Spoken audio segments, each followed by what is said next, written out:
Разглеждаме дигиталния нивелир Ermen Rich Ver LQ40. Този магнитен уред е полезен в голямо разнообразие от области.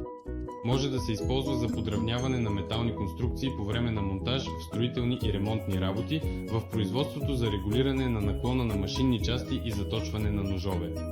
Наклонът се измерва в диапазон от 0 до 360 градуса. Системата за предупреждение помага да изравните обекта точно по хоризонтала или вертикала. Резултатите от измерването се показват в градуси, проценти или други единици по избор на потребителя. Както можем да видим, уредът е опакован в много красива кутия с приятно качество на картона. Хайде най-накрая да отворим кутията и да видим какво има вътре. Тук имаме самия цифров нивелир в защитен калъф.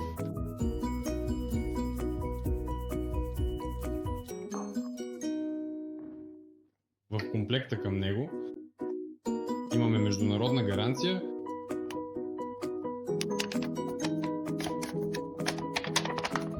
и кратка инструкция за употреба. Пълната версия на инструкцията можете да изтеглите от линка или да сканирате QR кода.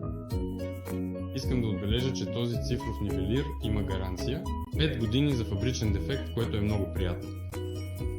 Всички резултати от измерванията се показват на LCD екрана.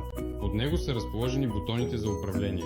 Работата с цифровия нивелир е удобна благодарение на наличието на допълнителни функции.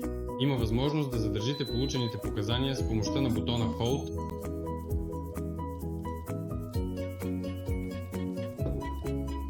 а също така да настроите уреда на 0 за измерване на относителен ъгъл.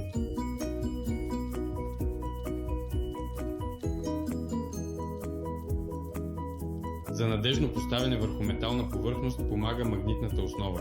Тук има и V-образен жлеб. Корпусът е изработен от високоустойчива ABS пластмаса и поликарбонат, устойчив е на външни въздействия и защитен от падащи капки вода. Уредът работи с две батерии тип T-Shape. Има опция за автоматично изключване след 3 минути бездействие. С помощта на бутона Mod можем да сменим мерните единици, градуси, проценти, милиметри на метър и футове на инч. Може също да се включи звуково известяване.